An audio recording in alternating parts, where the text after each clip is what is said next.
Hello everyone, আসসালামু আলাইকুম। আমি সঞ্জিতা বলছি চিটাগং থেকে। কেমন আছেন আপনারা সবাই? আশা করছি ভালো আছেন। আল্লাহর অশেষ রহমতে আপনাদের সবার দোয়ায় আলহামদুলিল্লাহ আমিও ভালো আছি। চলে আসলাম আপনাদের জন্য নতুন আরেকটা ব্লগ ভিডিও নিয়ে। আশা করি আপনাদের ভালো লাগবে। তো সকালে কোনো কাজ আপনাদের সাথে শেয়ার করে নিই, যেহেতু বাবার বাড়ি যাবো, একটু তাড়াহুড়ো আছে।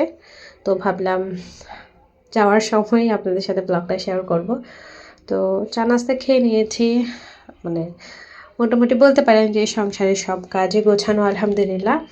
তো এখন চলে যাচ্ছি বাবার বাড়ি। মেনলি বড় ছেলেকে আর ভাইকে দেখতে যাব। আর ছেলের স্কুল বন্ধ, মানে ছোট ছেলের স্কুল বন্ধ। তো ভাবলাম যে একেবারে বাড়িতেই চলে যাই, যেহেতু এখন খুবই কম যাওয়া হয়। হয় না যে বাচ্চাকে স্কুল থেকে এনে বিকেলবেলা আর যেতে পারি না, তাই একটু আর্লি বেরিয়ে গেলাম। আর্লি আর কি, জোহরের আজান দিচ্ছে। তো আমি আসার পর আমার বোন ডিমের বড়া বানাচ্ছে। তো ওইটাই আপনাদের সাথে একটু শেয়ার করলাম। তো কী মাছের ডিম আসলে আমার মনে নাই, যেহেতু ভিডিওটা কয়েকদিন আগের, আমার আসলে মনে নাই যে এটা কিসের ডিম ছিল। তো আমার বোন সুন্দর করে ওইটা পরিষ্কার করে নিয়েছে।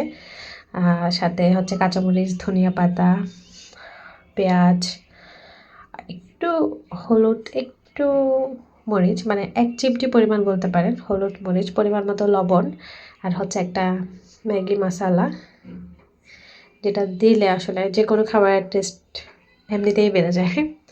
তো সে ভালো করে এগুলো দিয়ে মেখে নিচ্ছে, আর আমি এদিকে ভিডিও করছি আপনাদের জন্য। ভাবলাম যে আমি তো মানে এটা খুবই আসলে মজার হয়।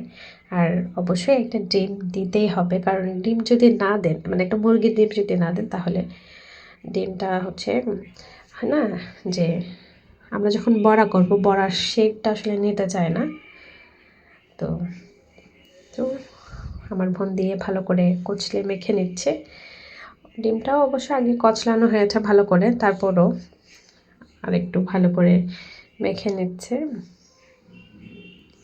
মেখে তারপর সুন্দর করে কড়াইতে ভেজে নিব। তো কিছুক্ষণ ওয়েট করছি এটা ভালো করে মিক্স করা পর্যন্ত। আমি আসলে ভিডিওটা যতটুকু করেছি ততটুকুই দিয়েছি, এখানে কোনো ফাস্ট ফরওয়ার্ড করিনি। তো যার কারণে হয়তো ভিডিওটা একটু মানে লেন্দি হয়েছে, কিন্তু একটু ফাস্ট করে দিলে হয়তো অনেকটা তাড়াহুড়ো হতো আর কি। তো আমি ভাবলাম যে না, যেটা রিয়েল সেটাই দিই। তো এখন মিক্স করা শেষ, কিছুক্ষণ এটা রেস্টে থাকবে, তারপরে আমরা চুলায় চলে যাব এটা ভাজার জন্য। তো কিছুক্ষণ রেস্টে রেখে এখন চলে আসলাম চুলায় ভাজতে। আমার ফোনই করবে, আমি জাস্ট একটু ভিডিও করছি আপনাদের সাথে শেয়ার করার জন্য, কারণ এই বড়াটা খেতে খুবই মজার হয়। তো ভাবলাম যে একটু শেয়ার করে আমার ইউটিউব ফ্যামিলির সাথে, যারা কখনো খাননি ওরা একবার হলেও ট্রাই করে দেখতে পারেন। আসলে এটা খুবই মজার হয় গরম ভাতের সাথে খেতে, আর নাস্তার মতোও খাওয়া যায়, বাট আমার মনে হয় যে ভাতের সাথে খেলে একটু বেশি ভালো লাগে আর কি। তো প্রথমে আমি একটা দিয়ে দেখে নিলাম যে এটা কেমন। যেহেতু আমরা পুরোটা ডিম দিয়ে দিয়েছি, যার কারণে ডোটা একটু পাতলা হয়ে গেছে, মানে মাছের যে মাখাটা ওইটা একটু পাতলা হয়ে গেছে। আপনারা একটু বুঝে শুনে দিবেন, যেহেতু এটা ছোটো বোন করেছে, ওর আইডিয়া যতটুকু কুলিয়েছে আর কি সে করেছে। তো এদিক দিয়ে চামচ কেটে কেটে সেটা দিয়ে নিচ্ছে, যেহেতু একটু পাতলা হয়ে গেছে এটা আর হাতে দেওয়া যাচ্ছে না, তো তাই এটা চামচের সাহায্যে দিয়ে নিচ্ছে। শেফটা যেমনই হোক না কেন, খেতে কিন্তু খুবই মজা হয়েছে। আর আপনারা চাইলে এখানে একটু বেসন বা একটু চালের গুঁড়া অ্যাড করতে পারেন, তাহলে আর একটু মচমচে হবে। তো এক এক করে আমরা দিয়ে নিচ্ছি, একসাথে দিচ্ছি না, কারণ লেগে যাওয়ার একটা ভয় আছে, তাই একসাথে দেওয়া হয়নি। একটা দিয়ে 20-30 সেকেন্ড ওয়েট করে তারপরে আরেকটা দিচ্ছি। তো এর মধ্যেই হয়ে গেছে, একদমই সময় লাগে না, 2-3 মিনিট ভাজলেই হয়ে যায়। যেহেতু এটা একদম মানে কী বলবো, নর্মাল বড়ার মতো না, এটা যেহেতু ডিমের বড়া, ডিম সেদ্ধ হতে কিন্তু বেশি সময় লাগে না। তো হয়ে গেছে, বাকিগুলো আমার বোন ভেজে নিয়ে আসবে, আমরা সবাই এখন খেতে বসবো। গরম গরম খাওয়ার জন্যই আসলে আমি আসার পরে এটা বানানো হয়েছে, কারণ এটা গরমই খেতে খুবই মজা। ঠান্ডা হলেও মানে ভালো লাগে, কিন্তু গরম জিনিসের আসলে যে টেস্ট, মানে যে কোনো বড়া গরম গরম যে টেস্টটা আসে ওটা ঠান্ডা হলে আসে না। কিন্তু এটা আমি খেয়ে দেখলাম ঠান্ডা হওয়ার পরেও খুবই মজা লেগেছে আমার কাছে। আমি তো ন্যাচারালি গরম গরমই খেয়েছি, যতবারই খেয়েছি, ঠান্ডা কখনো খাওয়া হয়নি, কিন্তু এবার খেয়েছি, ঠান্ডাটা খেলাম, ওইটাও মজা লেগেছে, বাট আমার মনে হয় যে গরমটাই বেস্ট। হয় না অনেকে যে সময়ের জন্য পাচ্ছি না, সবাই একসাথে হচ্ছে না, সবার তো একসাথে এখন খাওয়া হয় না, ব্যস্ততম দিন আমাদের সবার। তো যখনই একসাথে খাওয়া হবে তখন না হয় গরম গরম ভেজে নেবেন, আর যখন হবে না তখন হয় না এমন যে ভাতটা গরম আছে, ভাতের হাঁড়ির উপর রেখে দিলেই হয়ে গেল। যাই হোক, খাওয়াটা আর আপনাদের সাথে শেয়ার করলাম না, কারণ ভাত খাওয়ার সময় আর কি আমার ভিডিও করতে তেমন একটু ভালো লাগে না, কারণ আমার মনে হয় যে আমি তৃপ্তি করে খেতে পারছি না। তো যেহেতু বাসায় সবাই আছে, মানে বাবার বাড়িতে বুঝতেই পারছেন, সবার সাথে গল্প করে খেতে খেতে আর ভিডিও করিনি।